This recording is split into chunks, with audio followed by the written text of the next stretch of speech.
Baltimore Sun Inaugural Business and Civic Hall of Fame ceremony. We are thrilled that so many of you have joined us this evening to celebrate and honor our inductees. As one of the region's proud institutions, we at the Baltimore Sun are delighted to chronicle their achievements as they have helped so many institutions in this community thrive. Our first honoree tonight is John Patarakis Sr. Happy to see all of you here. You got to remember, I'm just a little Greek baker that got lucky. Our next honoree is Sister Helen Amos. We are a community. We care for our community, and we are in it together. Thank you so much for everything that everyone here does to make it possible, to make Baltimore better, to make Maryland better. Thank you. Our next honoree is Raymond Chip Mason.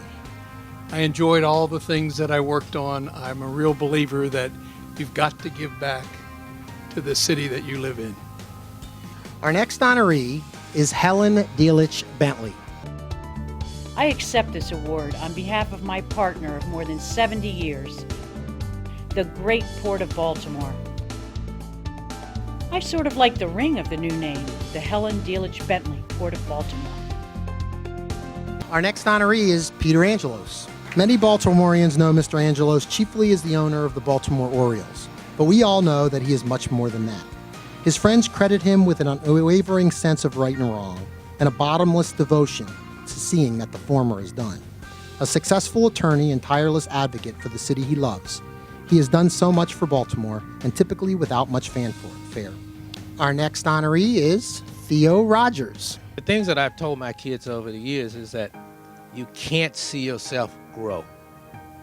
So I thought about it in the context of this award and said, someone has noticed that something I've done is worthwhile.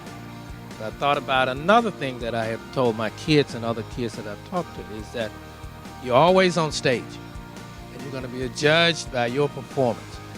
So I think what has happened here is someone has judged me that I have done something that's worthwhile.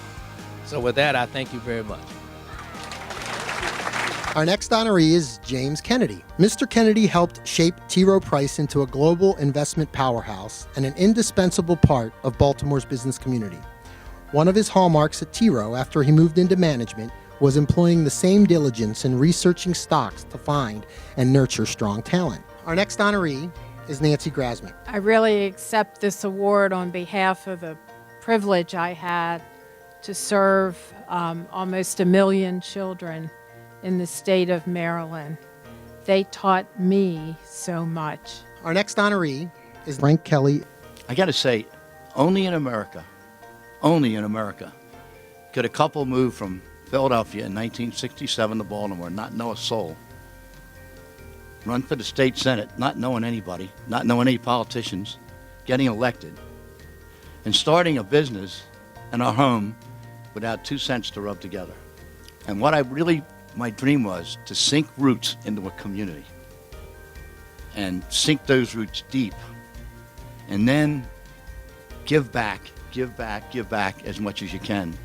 The next honoree is Robert Meyerhoff. I've lived my entire life in Baltimore, and that is for almost a century.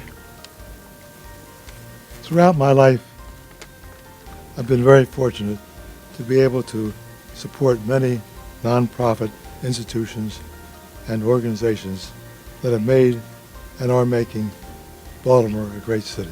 I have the pleasure of introducing, and I thought how appropriate, because Eddie C. and C. Sylvia Browne are truly a power couple. Sylvia is normally our spokesman, but she deferred to me.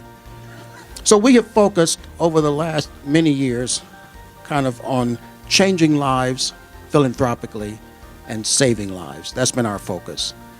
And we love Baltimore. As I said, it's our adopted home. And we are just so proud to be inducted with this illustrious group. Whoever put our name in, we really thank you.